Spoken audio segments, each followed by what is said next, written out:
Hello, everybody, and thank you for joining us here. And my name is Ravital HN, and I'm running the 30-day group.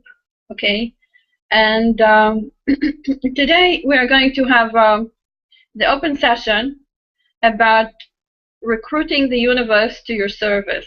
Okay, and I would like to discuss this a little.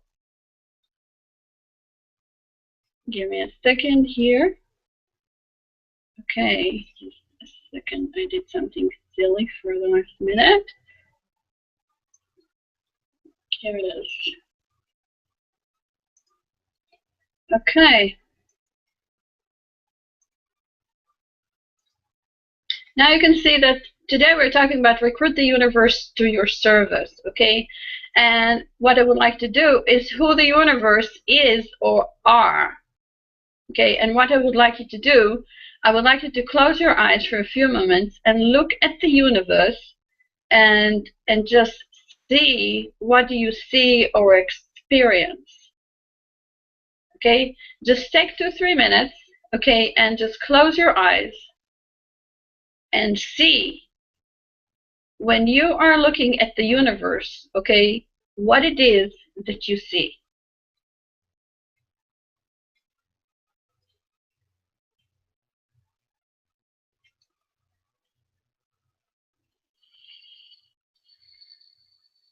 Who the universe is, who the universe are.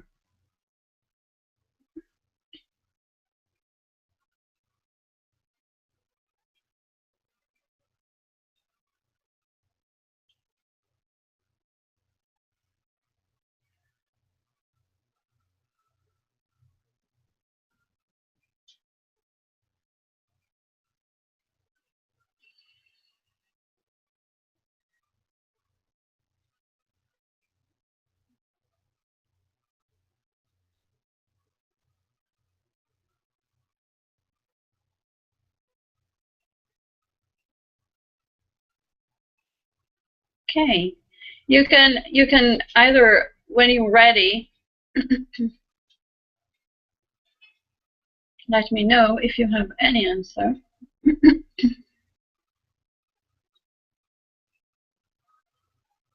Okay, Tim.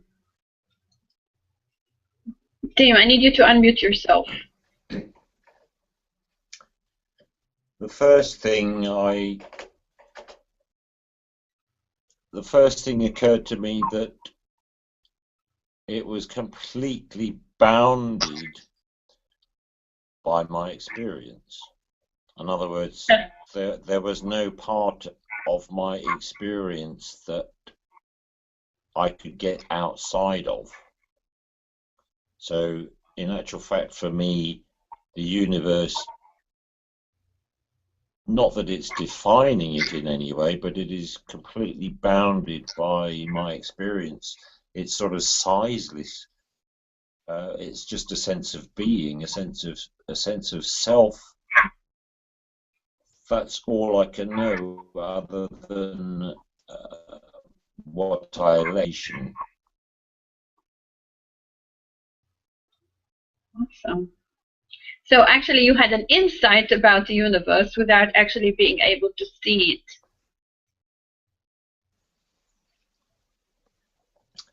Yeah, I couldn't say that I could see it all, because that would necessarily exclude myself from the seeing.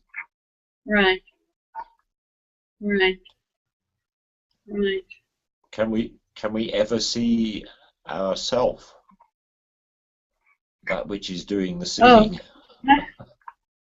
Oh. Yeah, in a way we do. We can.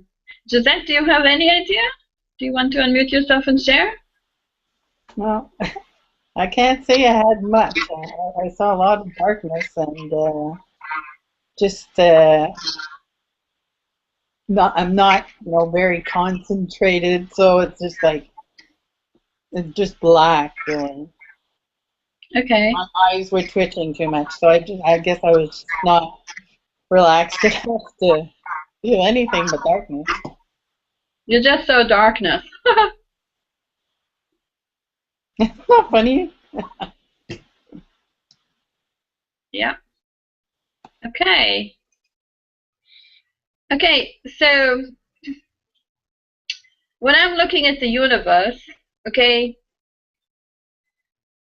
I see source, I see angels, I see soul family, okay, your ancestors, higher self, inner beings, elementals, high densities consciousnesses, high densities creators, and your non-physical community.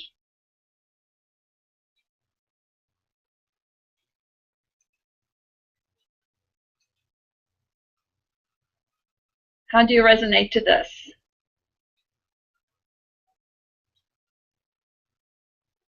Okay, when we are talking about the universe, we're talking about our non-physical community. We're talking about all there is, everything which is there, okay, at the non-physical.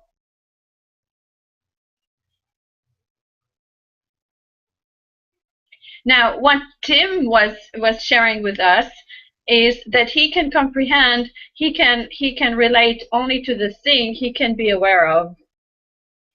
And this is completely truth. You know, this is completely true. Okay? And that's the work we're doing here. We're doing this work because we want to expand our awareness. And this is all about ascension. As much as we are able to expand our awareness, as more as we are actually ascending. Yeah.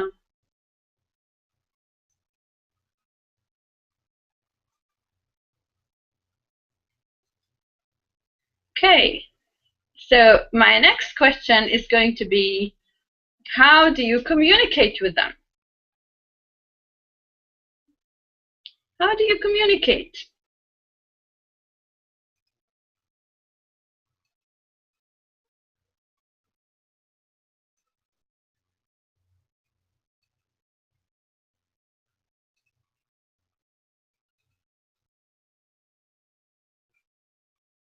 How can you communicate with them? Tim, you can unmute yourself.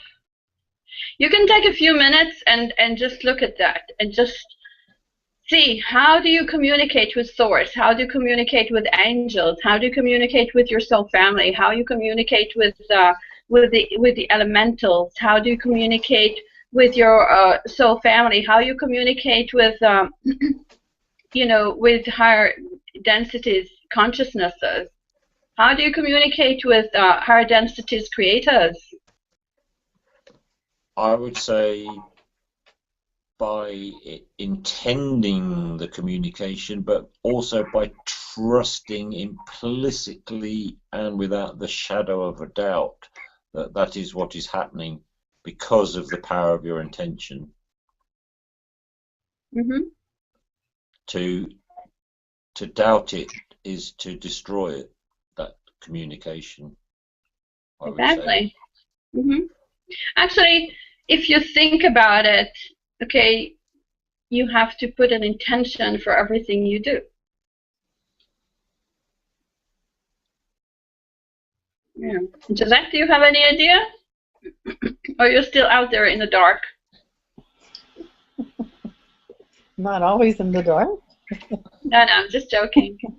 I know, but you know, I'm really new at this, so really, I just kind of just sit back and take some deep breaths, and then my eyes are closed, and I can look, like when your eyes are closed, I can look up to my third eye, and that's where I find you almost go back. It's like you're thrown back, and it gets brighter. But that's that part of how it works for me. Okay.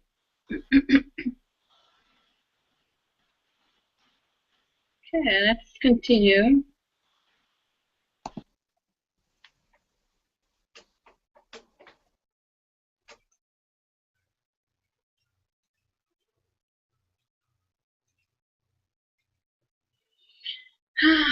You see, what we do is we communicate on the consciousness level. Okay, like you said, Tim. Okay, you have to have an attention. Okay, to communicate. Okay, and what I would like you to do. Okay, I want you to do just that. Okay, Tim, do you have something to say? Sorry, no, it's where I'm sitting. Mm. Sorry. Okay, okay. So I want you to take 2-3 minutes. Okay, it sounds like a lot of time, but it's not. You know, and just use your consciousness to communicate. Whoever, we have a list of whoever there on the universe. You can pick up any numbers you want.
When you're ready, just give me a sign.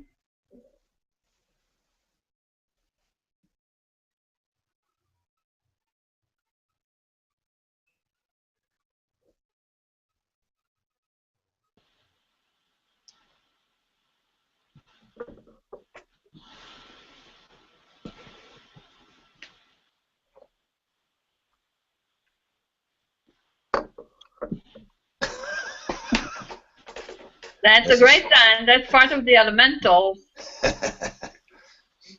Yeah.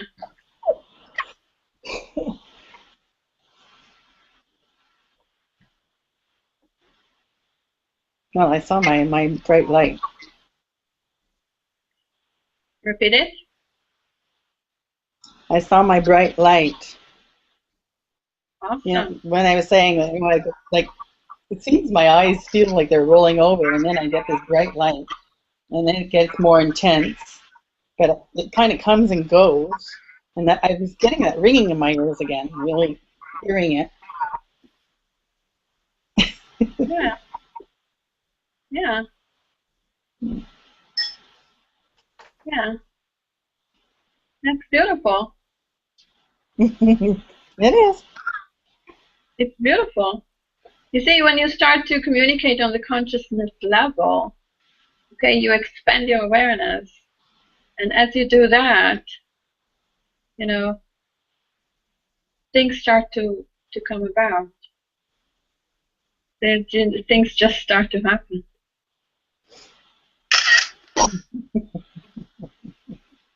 Yeah.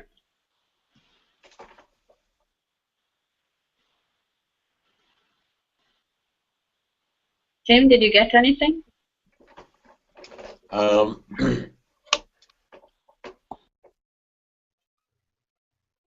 was intending to make contact with, or in some sort of formal way, with my chief guide, who I have never met. We've never been introduced in a formal way. Oh, you're haunted by this one. Pardon? You're haunted by him.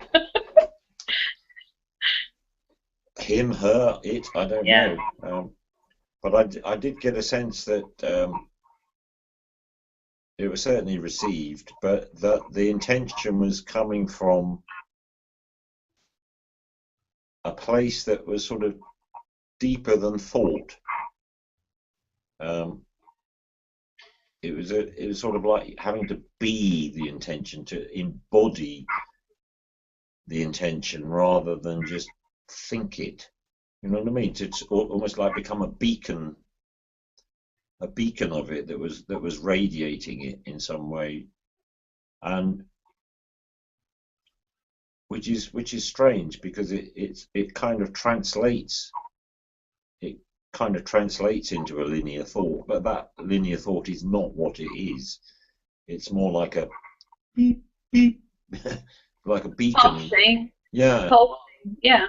Saying, this is what I mean, and I'm feeling it rather than thinking it. It's as if the thoughts are aware of the feeling, and the thoughts are a reflection of the feeling. But it's actually happening at the level of being somehow. Exactly. This is exactly what what I was about to come to. You know, it's in order to communicate on the consciousness level, you have to get in the state of being. You have to come back to the state of being. You have to unite yourself into the state of beingness, so to say. You have to be able to become your own light, like Josette was able to. She was able to experience. She was able to experience herself as becoming one. You know, her light. It sounds funny if you think about it, but if you experience it and you really try to get into it, this is the experience you're going to go through. You're going to come to the place of beingness in order to communicate on that level, which is very, very simple, actually, if you think about it. Yeah. Because we're kind of educated to look beyond ourselves for our answers, aren't we? Whereas they're not going to appear. Well, I suppose they would appear there as kind of signs or whatever, but intuitively, they're kind of. And that's the other thing I was asking, was I needed to know how I'm best able to receive. What is my most sort of sensitive? You know, they say that you can receive in different ways, either visually or audibly or physically even, or. And I don't know what is my receiving channel, so to speak. It's not that complicated. You just have to wonder for a minute how you perceive things. If you get visual impressions, okay, or do you get words, okay, like thoughts, or you get sounds, okay, or do you perceive any impressions come in sense of feelings, or all of them together? It's a sort of, I can only say it's a sort of aha, yes, it's like an immediate, and then it's as if the visualization then occurs. to interpret what that feeling was. So you get it on the level of knowing. All of a sudden you know, all of a sudden you know it. You have a sense of knowingness. It seems to resonate. It seems to just patently be true. Right. I don't know. It's odd. But then I suppose it's only true from. I suppose truth can only be truth from a perspective. Of course. So it's very clever. It's very clever in personalizing its messages, isn't it? Mm-hmm. Let's move on and see what we have next.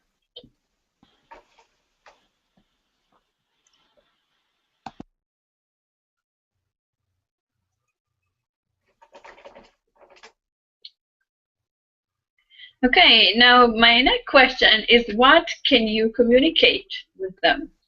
Okay, so now we're going to do the same thing, okay?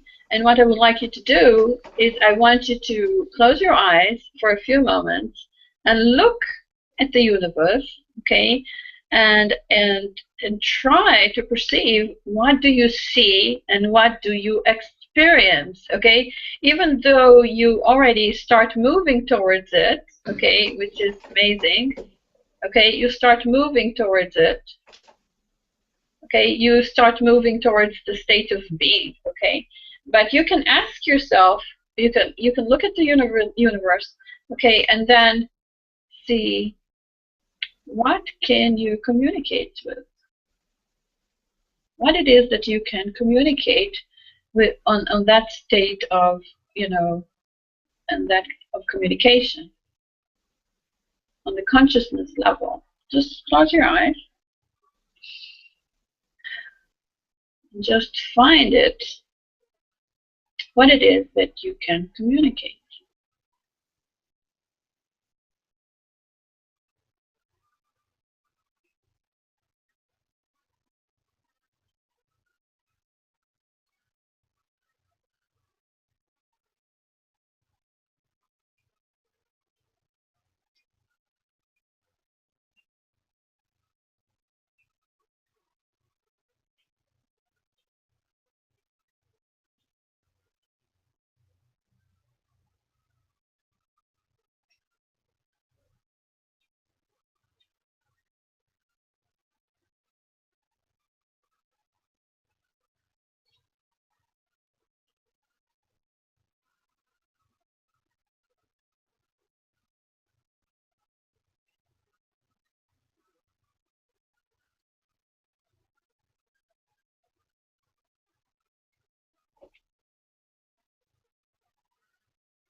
Let me know if you're ready with something. Let me know if you need some more time. Just let me know. I would say everything and anything. Yeah.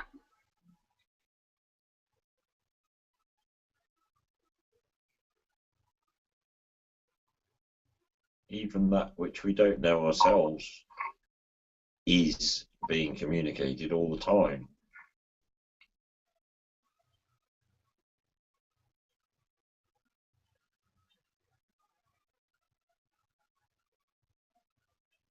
Josette, do you have something for us?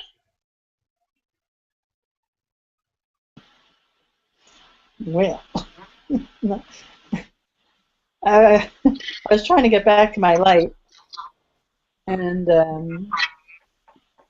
it wasn't really the same light. It was darker, but there was still a light. There was still something there. And then my eyes started twitching, and I thought, oh, this is just because I'm nervous or I'm tired or whatever. And then it did it again. And I thought, wow, this is silly. And then it did it again. So what did you feel that you could, yeah. Well, that's all well, then you started talking, so I kind of doesn't take me much to get out of it.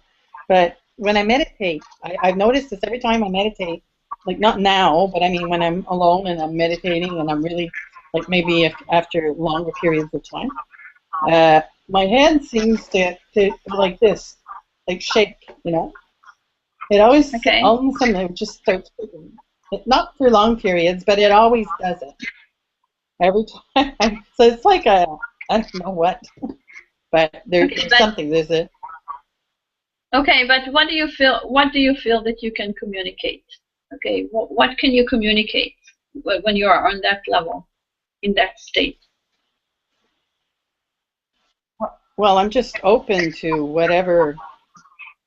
It's just like sensations or sounds or feelings but I'm not really getting anything. Well, like I'm not getting instant contact or anything like that with anyone or. Okay. Well, I have, but not always. Yeah. Okay. You see, when you start to communicate on that level, the first thing is that you want to communicate from who you really are. You want to communicate from your real true essence. And actually, that's the only thing that matters to the universe. Okay? If you think about it, the universe only wants to communicate with the real essence of you. When you start communicating with the universe has no other interest of anything and anything in your possessions but of you, yourself. But the essence, the seed of who you really are. Presumably, this is a two-way dialogue that's happening all the time. Mm-hmm. I mean, we're giving and receiving on the same channel, Mm-hmm. so to speak. Mm-hmm. Yeah. Even when we're unconscious of it. Mm-hmm.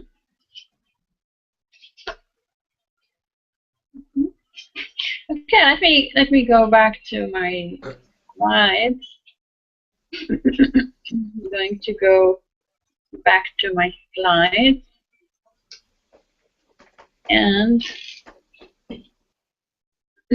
now I wanted to look at something which is a little okay, a little interesting. And what I would like you to look at, okay, it's a little of advanced, question. But is it all positive and rosy? And believe it or not, as I was printing this sentence, I don't know how, but a strong scent of roses showed up for a long moment. Believe it or not, it was crazy. How do you know when it's not? Okay, so I want you to do the same thing now. I would like you to do the same thing now, okay?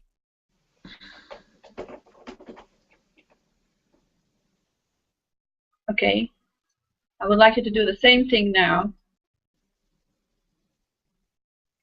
And what I would like you to do, I want you to see, is it all positive and rosy? And how do you know when it's not? Okay?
Let me know whenever you're ready.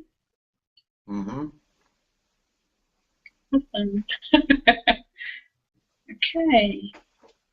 Is it all positive and rosy? Yes. And how do you know when it's awesome? Okay. And when do you know that it's not? Well, as far as I'm concerned, it can only be based upon how this being is feeling. And therefore, it is based upon a sort of comfort value or a sort of pleasure value. Therefore, even if there was such an entity as discomfort, if it was being its own natural self, it would be comfortable. So it's a kind of ironic statement. Even discomfort is comfortable if it is being true to itself, and if it isn't, then it's comfort anyway. So it's based upon how we feel. Exactly. Is how we can know. So it must be based upon comfort. It must be based upon rosy, positive harmony, whichever way you look at it. Interesting. Yeah. Josette, do you have anything for us? Well, I was going to say the same thing. It's a feeling. It's a warm feeling of security. It's not violent. It's not, even if it's dark sometimes, it's not scary. It's not cold and vicious or, like abrupt or anything like that. It's always warm and inviting. And welcoming. Yeah. Yeah. Okay. I can share my experience and and I can share some of my insights. It's actually respond to your vibration because there's everything out there, everything, all two parts of the gauge. Okay, you have the positive and you have the negative. You have everything over there. Okay, whatever you resonate, okay, is going to attract that to you. Okay, and as Tim said, it's a matter of it's a question of comfort. Okay, once you're comfortable, the things are going to be comfortable with you and resonate to that. Even you're uncomfortable, it's going to feel comfortable, for the same reason. Okay, so once we actually communicating, okay, on a positive vibration, we're going to attract those positive vibration back from the universe. Okay, once we are comfortable, that's what we get. Once we're vibrating on our lowest vibrations, we are going to attract the same thing coming back from the universe.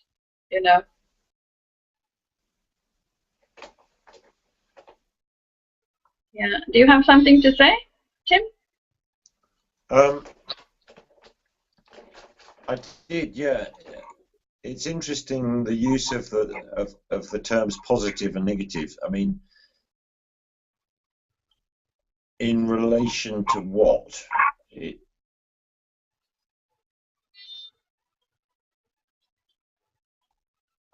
you see what I mean. Well, positive and negative, it's not a matter of judgment. It's like the positive figures and the negative figures, the plus and the minus. There's no judgment in it. Yeah. It's like the positive numbers, figures, the one that come with a plus in front of them, and the minus figures, the one that comes with a minus in front.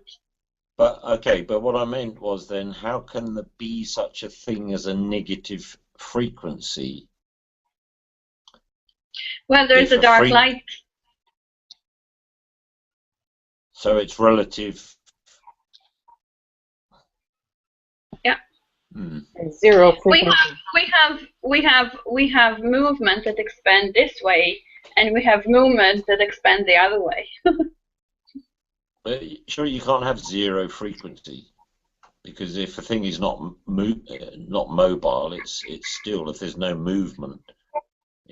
Stillness is only on the if you want to find stillness stillness is on the process of being. Okay, that's where source is. Okay, so to say. Okay, it's it's when you are in a state of being. Okay, and then you are, so to say, close to the zero. You're on the you know, and it's very tricky to use all those words. Really, you know, all those words can be really, really, really tricky, and you know, it's better not to.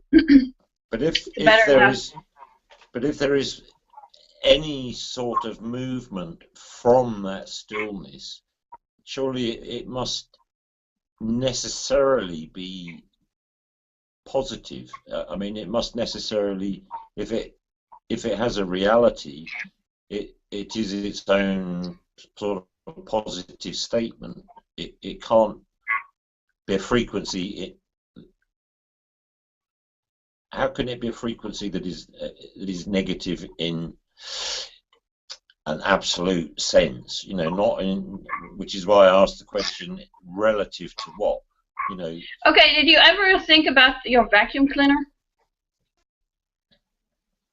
You know, I don't know if they still have them now. If you still have them now, but sometimes, you know, your vacuum cleaner can actually, you know, suck air in, okay, or push air out.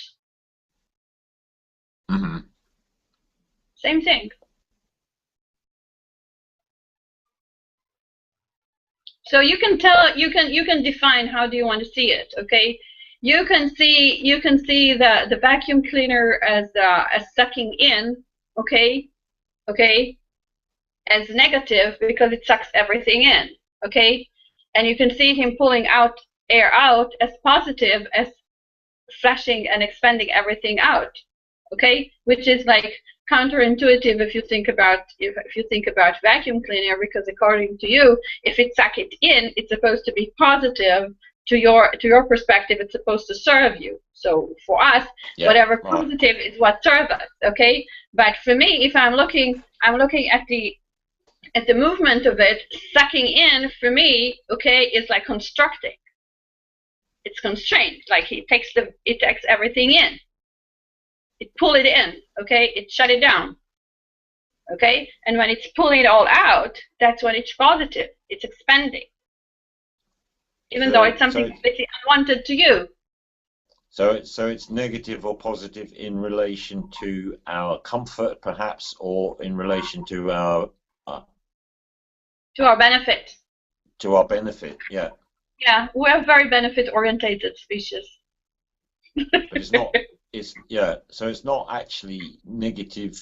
It's negative in a relative way to how we perceive. Correct. To our perception.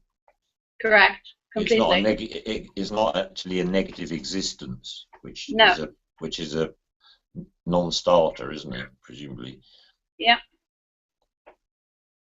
Right. Yeah. Yeah. Josette, how was your experience? I forget. Is it all positive? Oh, definitely. Definitely. It's always all positive.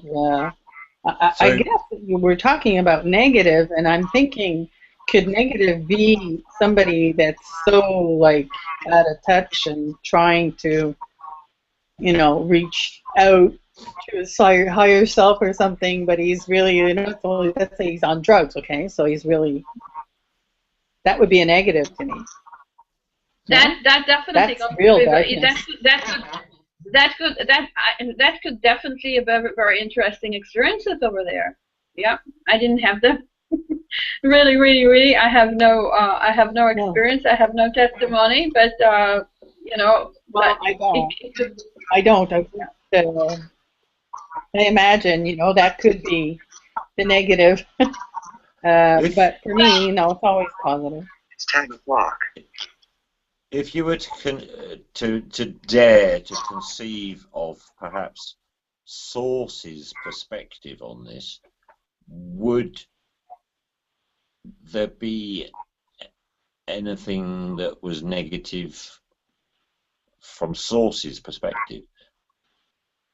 No, I think I'm trying to think of Source as coming and into, let's say, this person that's in darkness.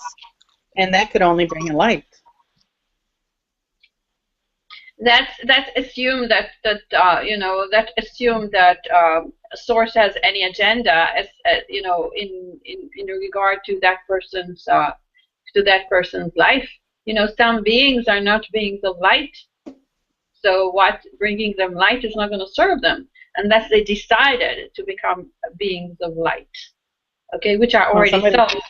I saw in my readings. Okay, that believe it or not, but you know, we have a long relationship, okay, you know, with the darks, okay, with the dark light, and some of them or part of them are ascending with us and joining us, you know, joining us as you know, to joining the light, okay. So yes, there is a movement, okay, from the dark light into the light, okay, into the bright light. Yes, there is, and I believe that the same thing go in reverse. Okay, that some light beings want to experience darkness, or you know, or somehow even, you know, by default. Okay, they were not able to ascend. Okay, and they were cut back, and they had to experience that in order to ascend again, you know. But yeah.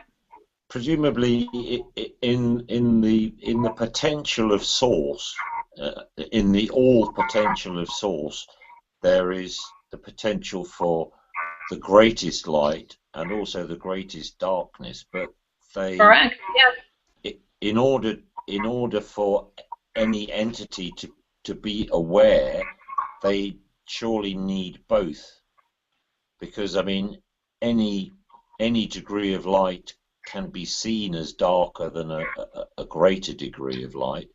So yeah, without that it's always contrast, relative. yeah, without the aspect of contrast, nothing would happen. So Yeah. I mean, so that's why I asked, you know, from Source's perspective. How could we possibly think or imagine what Source's perspective could be? That's impossible. Well, for a start, it's probably a misnomer, because Source probably doesn't have a perspective, but nevertheless, the existence of both darkness and light in those metaphorical terms are both, they're both complementary to the other, and they're both necessary for the other. So you can't have one without the other. So that's what I mean.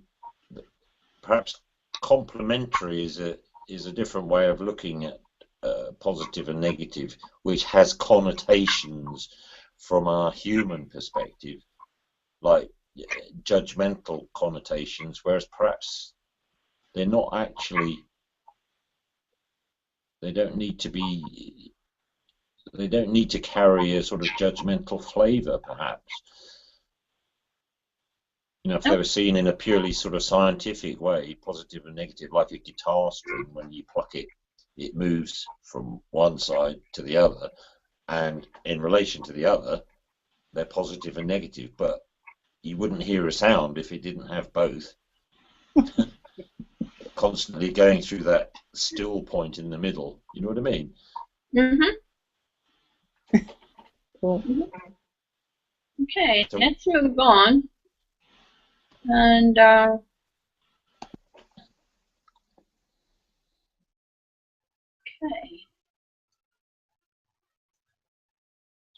Okay.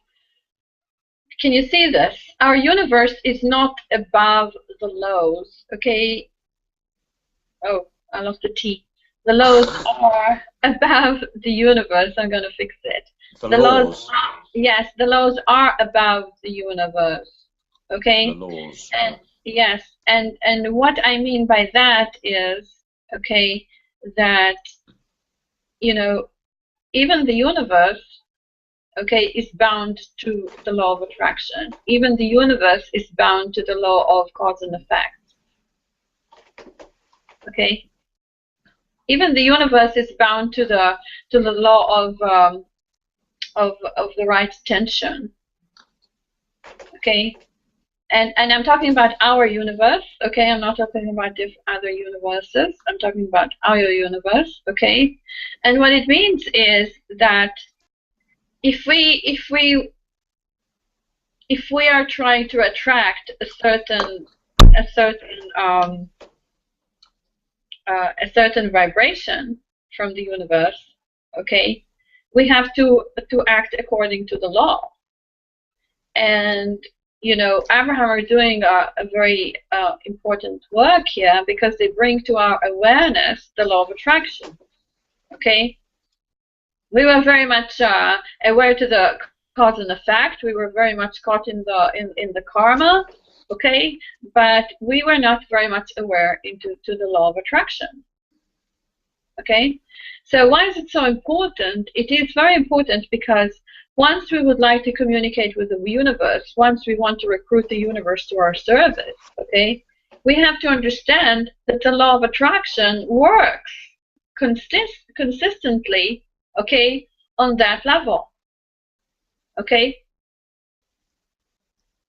your angels, your ancestors, your soul, family, source, you know, high-level consciousnesses, all of them, you know, the elementals, all of them, they're going to respond according to the vibration you're emitting.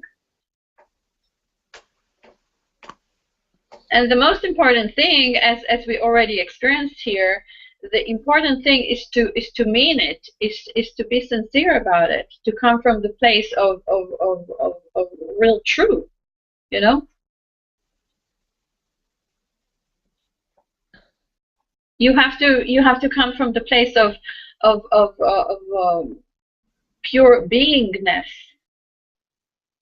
to be able to emit that kind of vibration out of you in order to attract, you know, the communication that you want, that actually you desire and actually is benefiting for you.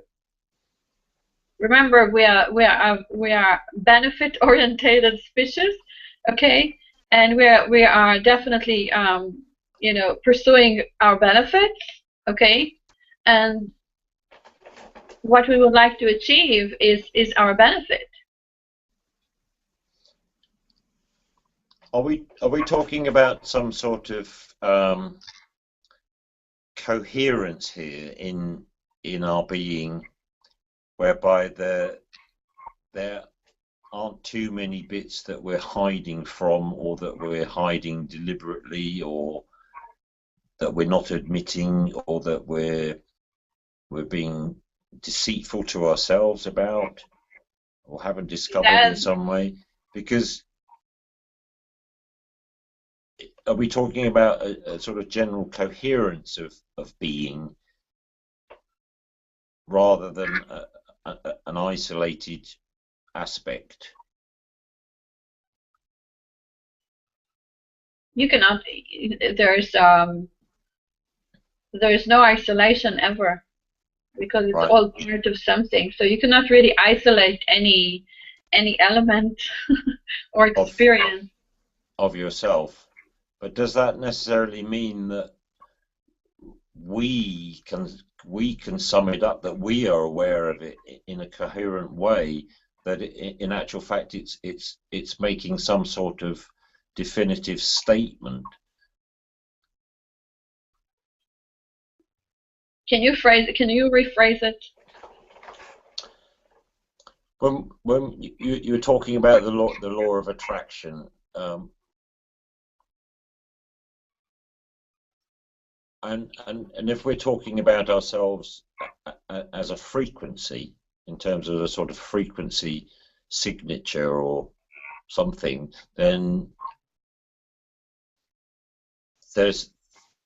we're talking about some sort of coherent frequency that's not discordant, or, I mean, how does a frequency get interpreted by the universe if it's not coherent, if it's not kind of focused? If I understand you properly, okay, you're trying to, you're trying to ask, how the universe respond to me, shifting my vibration constantly, right? Yeah. You are going to get no real results. Okay, you're going to create by default, because you have to have a certain consistency in order to create a momentum. Okay, and once you're shifting again and again and again and again and again and again, what you do, you actually how to say, you reset your navigator again and again. You reset the buttons again and again, and Right. actually nothing, you're going to create by default, and things are going to happen by them, are going to happen to you instead of happening by you. So you're sort of contradicting yourself all the time. Yeah. So cancelling yourself out, I suppose. Exactly. Yeah. It's like all the time deleting. It's like as if you delete the file again and again and again, as if you were like printing something, a text, and then deleting it, printing and deleting, printing and deleting, and you start the message and you run it back, and you start the message and you run it back, and actually the other party, okay, can respond to you on that particular, message that you sent, but actually cannot really create a dialogue, a meaningful dialogue with you, and this is where you're losing your momentum. You see, you actually give up your momentum, because if you think about it, to create a momentum, you start with 4 times 17 seconds, and you got yourself on a momentum, as we discussed here before. Okay. Now the thing is that if you really want something to be conceived, okay, something to be born, okay, you have to nourish that momentum enough, okay, you have to nourish this pregnancy enough, okay, to deliver. Okay, and what you do is actually you like aborting it again and again and again. You preconceive, you conceive, and then aborting. Preconceive, you conceive, and aborting. Preconceive, conceive, and aborting. You're not going to, and if you're going to have something, it's probably going to look like somebody that had been aborted, gazillions of times. And you probably wouldn't be aware of it because your receive channel is constantly changing as well. Correct. So to speak. So you'd be kind of, yeah. Yeah. It's very difficult to explain. You'd be jamming your own signal. Yeah. It's very difficult to explain it to people. Very difficult.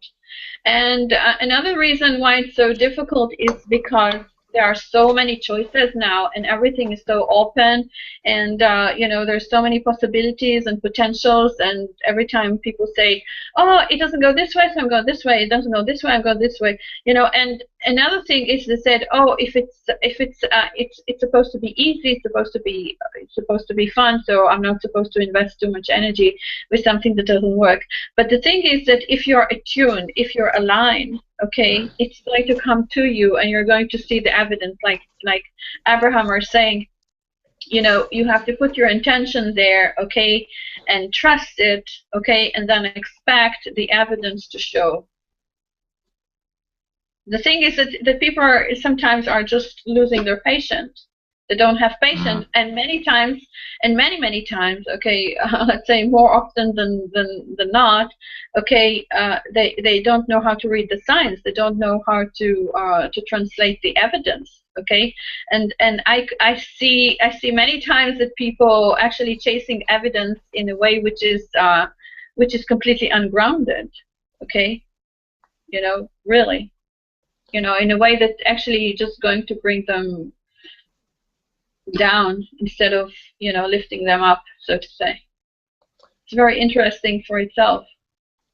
So part of it is actually sort of assuming the frequency with embodying the frequency to embody what it is you want to attract. But how does that apply to something that someone has never had, or something that someone has never known?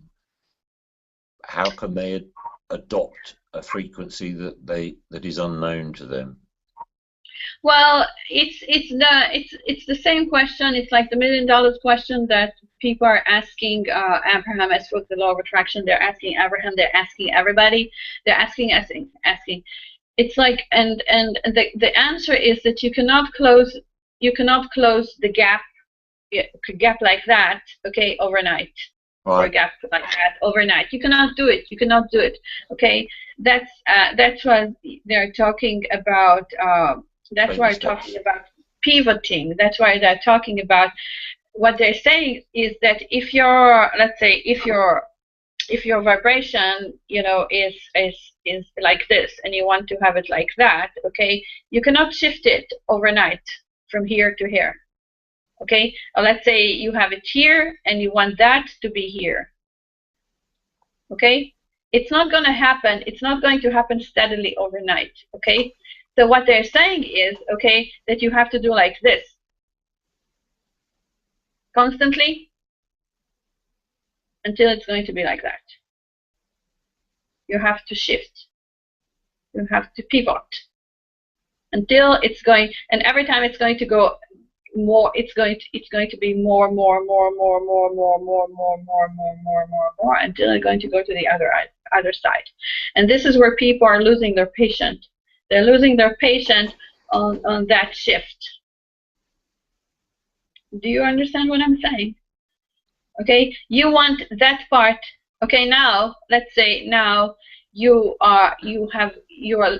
experiencing the lack of something. Okay, so the lack is here. Okay, this is where you lack, and you want to experience, okay, exactly the opposite. You want it to be on the abundant.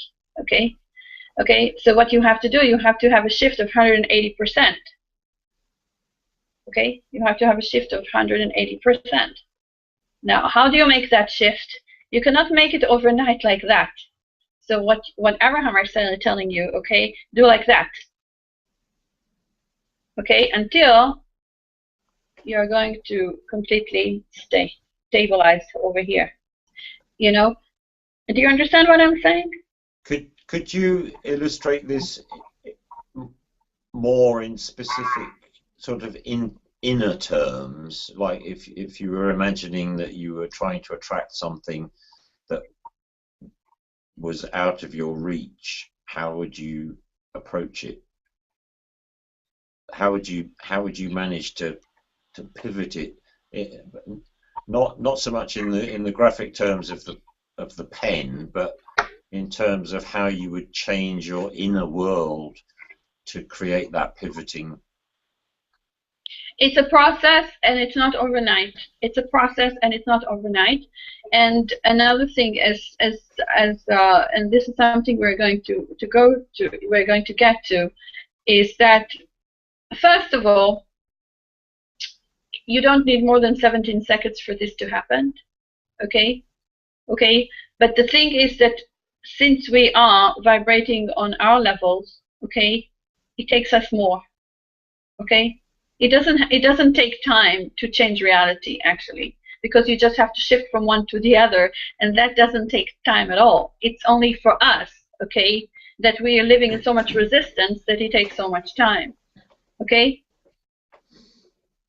So what you do is that you just, when you feel that you're on luck, okay, you feel the lack of thing, immediately you shift your mind, you know, to a feeling and a thought of abundance.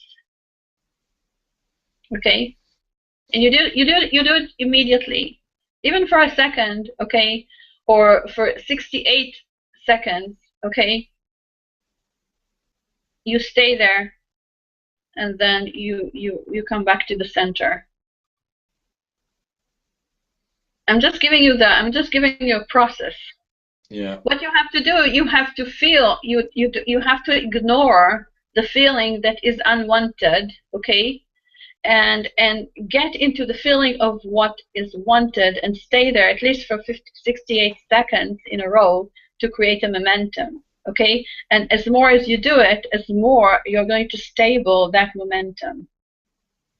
Okay, let's say, I'll give you an example.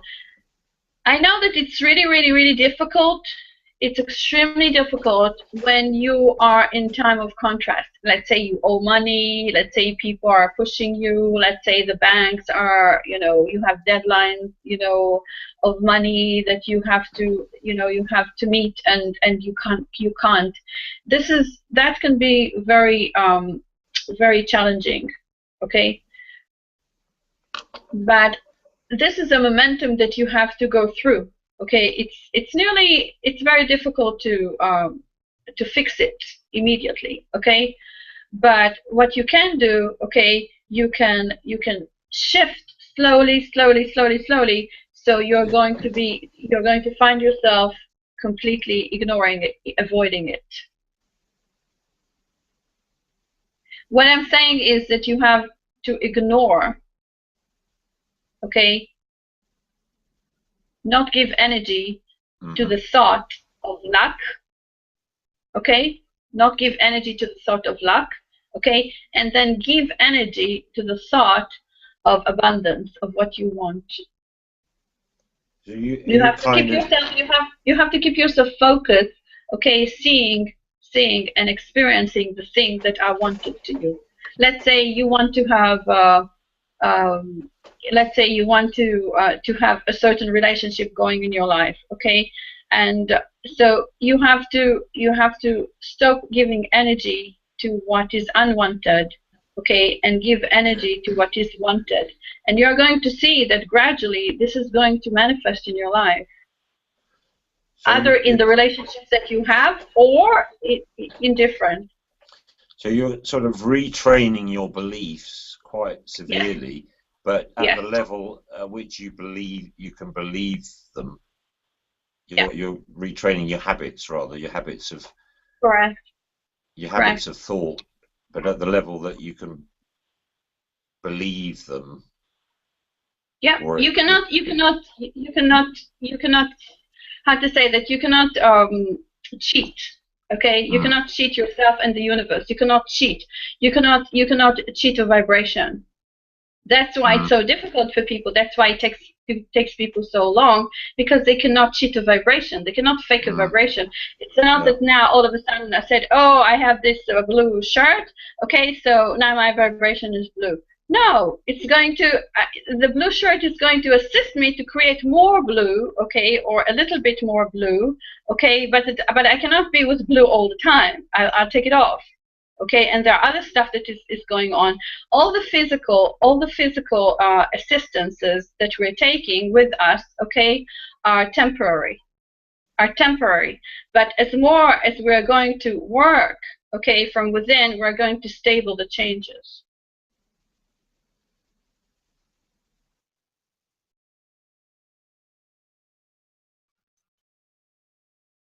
It's an inner work. You cannot, the only way to listen, today I was reading a sentence of Brandon Bouchard, who said that there are two ways to change reality, either from outside or from inside. Okay, and I said, and when I was looking at this sentence, I said, Brandon, I love you very much, but no change from inside is going to happen unless there was some kind of change from, no change from outside is going to occur unless there was any kind of change from inside that is going to attract it. Okay, even you're going to go through a disaster, okay, that you think that you in person have no relationship with, okay, you were there to experience it, and that's where you're part of it. You understand? So I think most critically, although I sense that a lot of people think that manifestation is about things. Yes. Surely, as far as the universe is concerned, those things aren't really relevant. What is important to manifest is the change of the being. Exactly. It's the change of the state.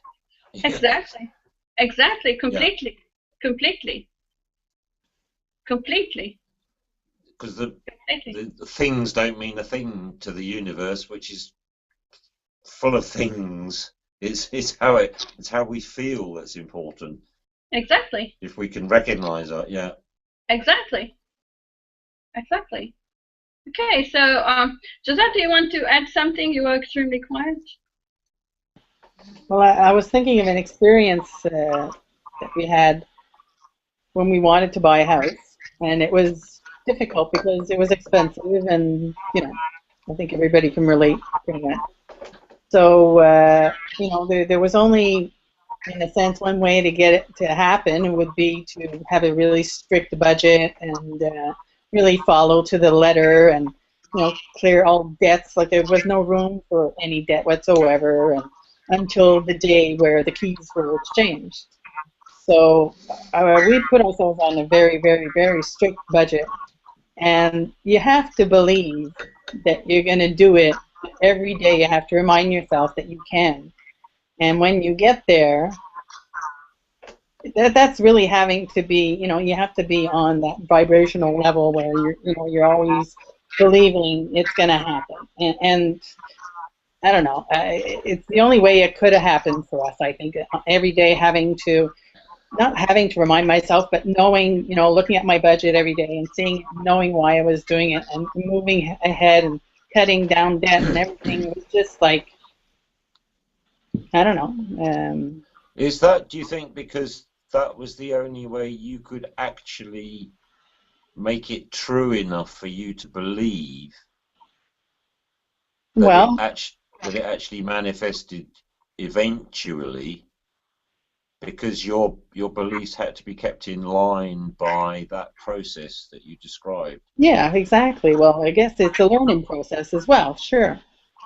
Because you were supporting your own belief in how it my belief happen. Instead of getting discouraged, because we often did get discouraged and think, we'll never be able to do this, we won't be able to do that, and then you end up, in the negative. Yeah, so that was like a scaffolding for your. So it was fun because the kids were teenagers, young teenagers, and we had a budget, and we were all excited because we had so much. That it was pharmacy day, It's just little things, but and it wasn't to manifest the house; it was to manifest a home for the family. Mm-hmm. We were moved from one place to another, and we waited to find the right house, and we were staying there, and it was more of a plan, a lifestyle plan than a house. It's not, I mean, just a bungalow. But for us, it was a big deal. And, but it was, what was fantastic was the fact that every day we all looked forward to it, and we knew what we were doing because we had it all on paper. And it was a learning experience for the kids as well, because it was homeschooling. It was just like, it was a really good experience because it was always positive every day. Even with the little negative things, we always had more positive things because we believed in the house that we were going to have. Anyway, that was it. Okay, so let's move on. We don't have that much to go.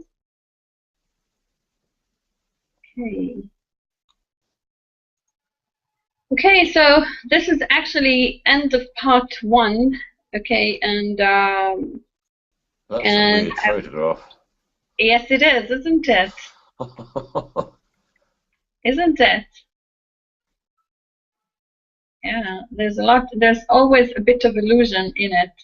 Okay, and I want to thank you for participating in part 1, and just remember that as more as you shine bright, as better and faster you attract. Okay, and it's something that I want to give it a bit of attention.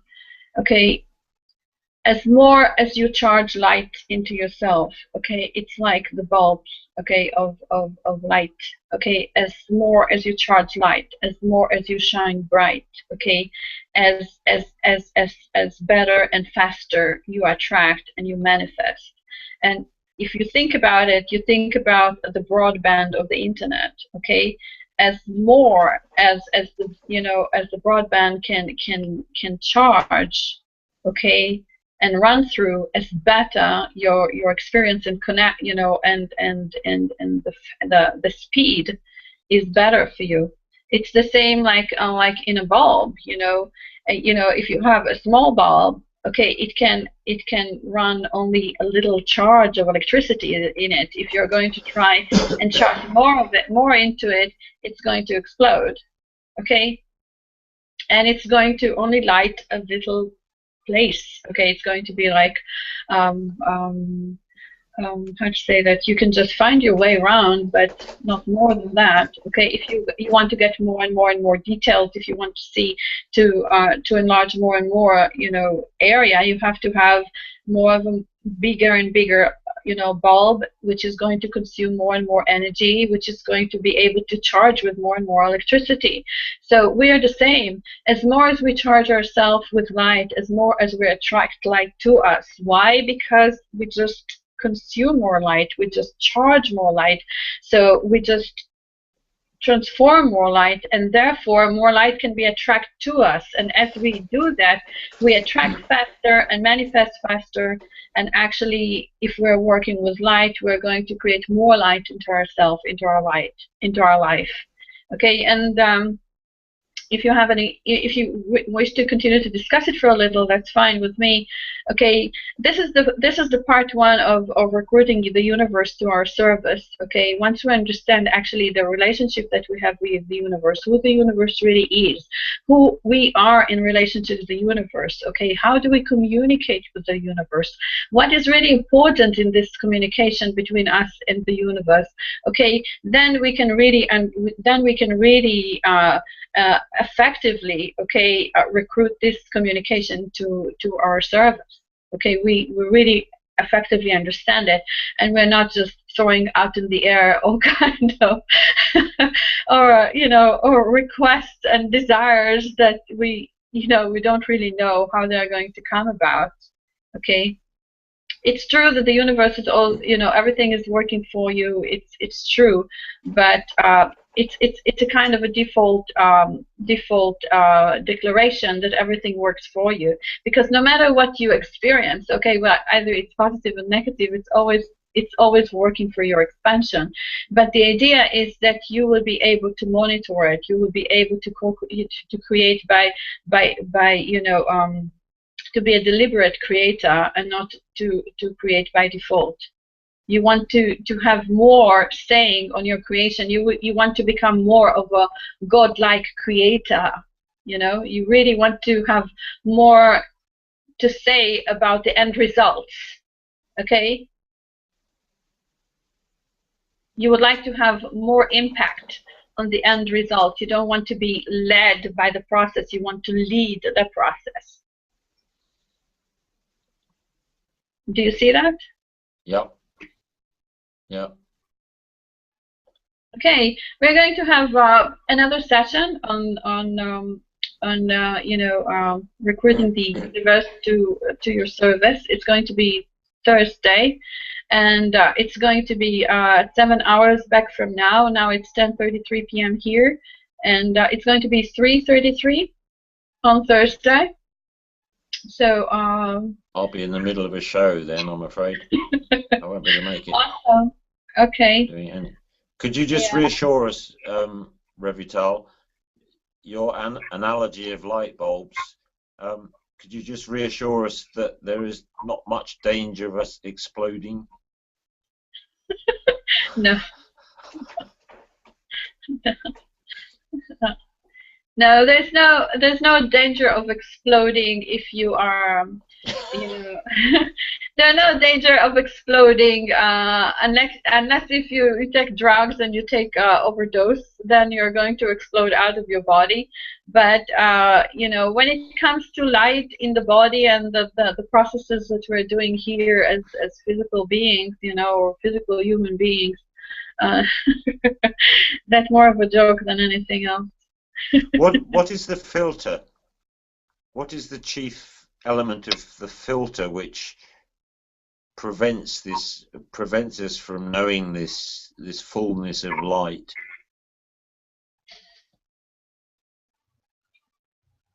Or this fullness of charge? Your awareness.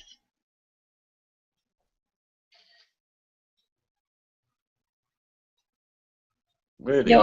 Your awareness, yes. It's a game of awareness. As more as you're aware, as more as you allow, as more as you allow, as more is going to come in. That's fascinating. Yes. And I suppose we can only allow up to a capacity that is reasonable for us at any stage. We can't expand exponentially in one foul swoop. That's why people take drugs. That's why people take drugs. That's why they are. That's why they're using, you know, those artificial, you know, incentives, because they want to. Right. That's why. That's the reason. Oops, sorry. Yeah, the thing is that you can use it. Bashar is talking about this. Abraham was talking about it. Everybody's talking about it because people constantly ask questions about it. You see, the thing is that what you can achieve with the drug, if you use it, you use it restrictively. Okay, once you got to this level of awareness that you got with the drug, then you want to put the drug aside and get there by yourself. Okay, it's like somebody took you, okay, and landed you in Paris. Okay, so you have been in Paris and you know how beautiful Paris is. Okay, and then they took you back home. And they said, okay, we are not going to take you again to Paris. You have to find your way there if you want to get there. Okay? People who get addicted say, no, no, no, I don't want to take my stuff over there. I want you to take me all the time. Okay? And what happens? They become addicted. They become they become completely dependent on that vehicle to take them over there, when actually they give up their own vehicle.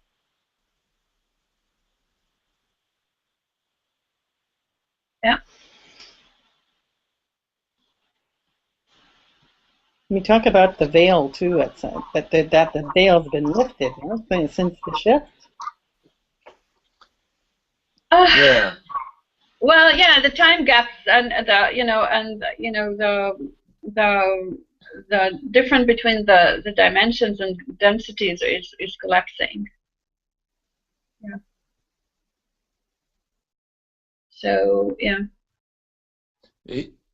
Is the veil a metaphor for well, I suppose everything is in a way, but it's a metaphor for some sort of psychological or belief barrier? I think so. I think so, but you know, not to be cruel, or not to be insensitive, or not to be arrogant. Okay, I would say that we got trapped in our 3D world. We got trapped in this low density, so actually we shut ourselves. Okay, humans at the time of the Bible could live up to 1,000 years. Okay, and if you think about Pleiadians can live about 1,000 years. Okay, so what we did, we actually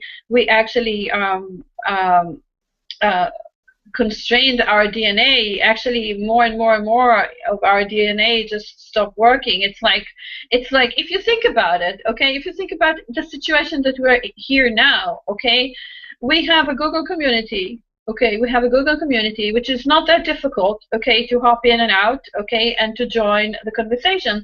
And look how many people are going to say, oh, it's, you know, I cannot deal with that technology.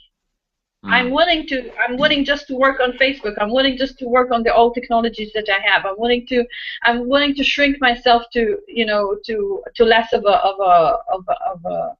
experience. And that's what we did. We actually shrink our experience. We actually shut ourselves. Okay.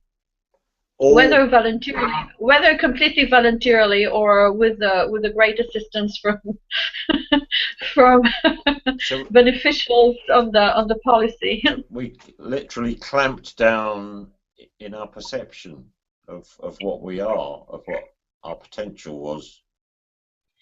Yeah, because we saw it totally through 3D. We believed the 3D reality so much that it just sort of clamped us down in what we were capable of perceiving, even in our imaginations, I suppose. Yeah, and you know, yes, and if you think about it, it's not that difficult to do, you know. Mm. It's not Yeah. difficult.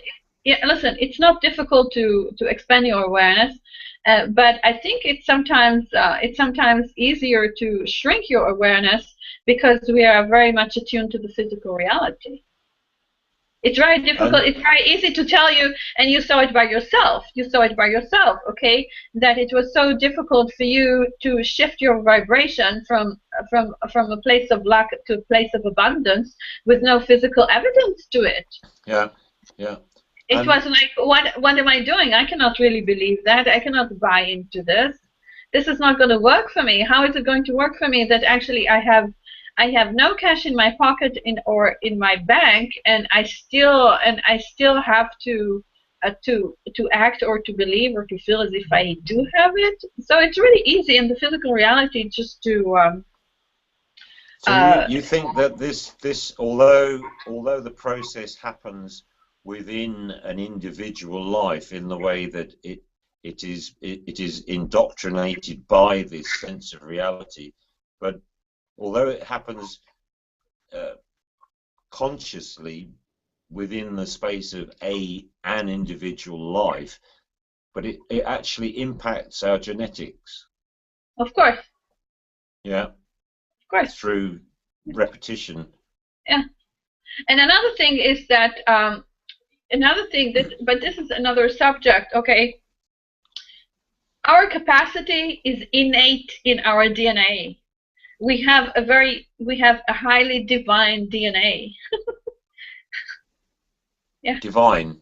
Yes, our DNA is a very high source, you know, very high level.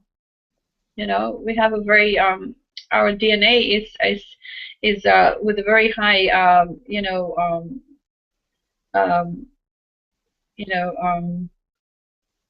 soul for a very it has a very high soul capacity in it. You know, it's not a DNA of a low soul species or restricted soul species. It's a DNA of a big, of a a capacitated, so to say, soul. Of a high This, vibration of a this, high soul. I mean, this is changing.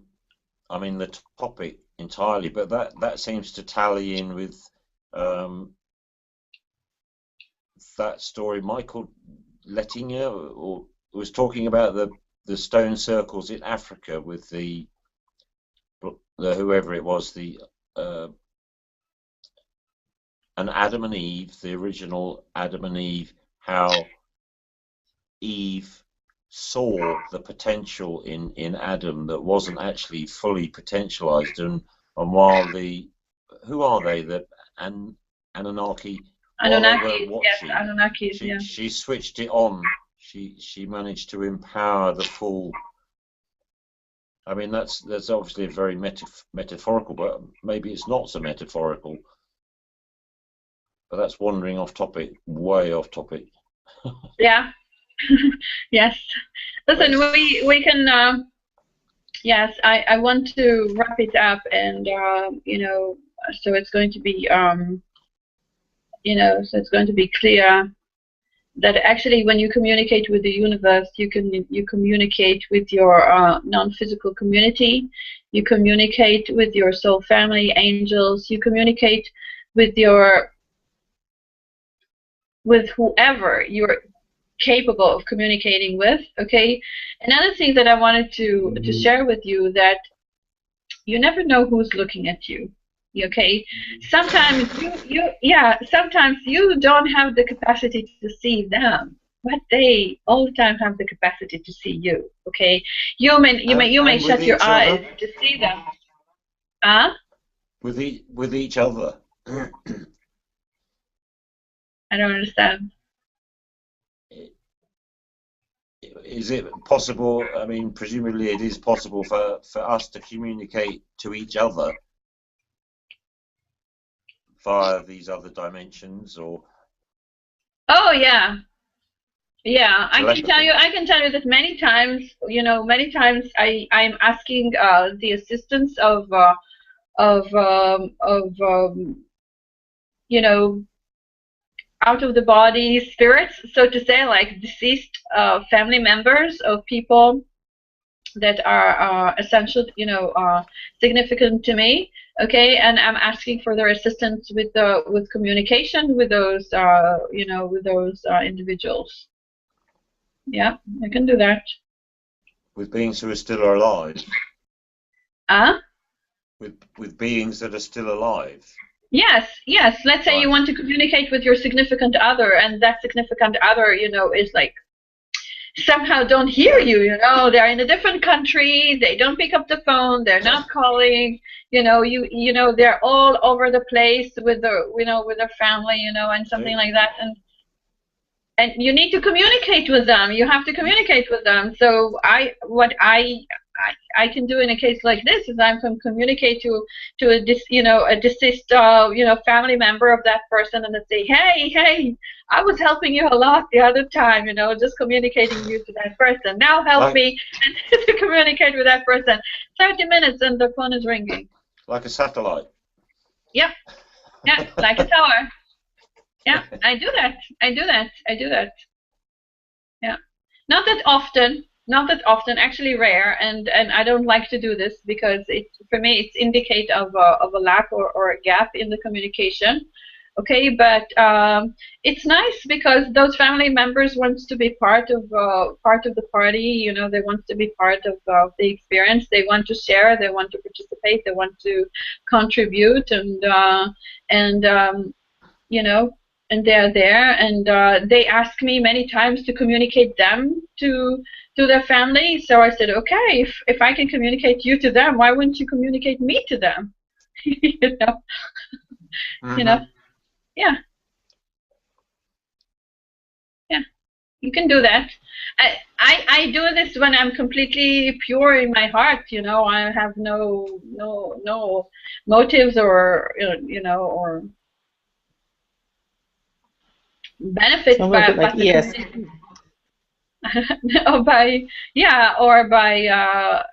extra extra sensitive. Yes, it is. I do. I am. I do that with my daughter. Yeah. Yeah, I'm psychic. I'm psychic. I read energy. I coach people. I completely aware of energies. And I'm communicating with all. With everything and everyone that I feel like to communicate, and it's fine, They like it. It's fun. As I say, they helped me a lot today. They were helping me to choose this and this. They have many ideas. Yeah. Okay, so thank you for our viewers today. I hope you really enjoyed it. It was a little different than the usual broadcast that we're taking. Today was completely based on your experience, because that's where it is. I can lecture from here to the moon about the universe, but if you don't have your own experience, I'm just talking and standing on my soapbox. And it's funny, if you ask the right questions, how the right answers are going to come about, isn't it? Fascinating. Well, thank you for the opportunity, Revital. Yeah, thank you for showing up. Thank you, Josette. Very interesting. Thank you. Yes, and let's close this broadcast and say goodbye to everybody. So thank you for sharing here with us, and you can all you're all invited to join our Facebook group. Okay, How to Change Your Life in 30 Days. 2 is the letter 2, and 30 is the letter 30. Okay, and it's the number 30, and you can find us and join us at any time. So thank you for being here with us. Okay, So thank you for being here with us. Namaste. And I'll see you next time. Bye.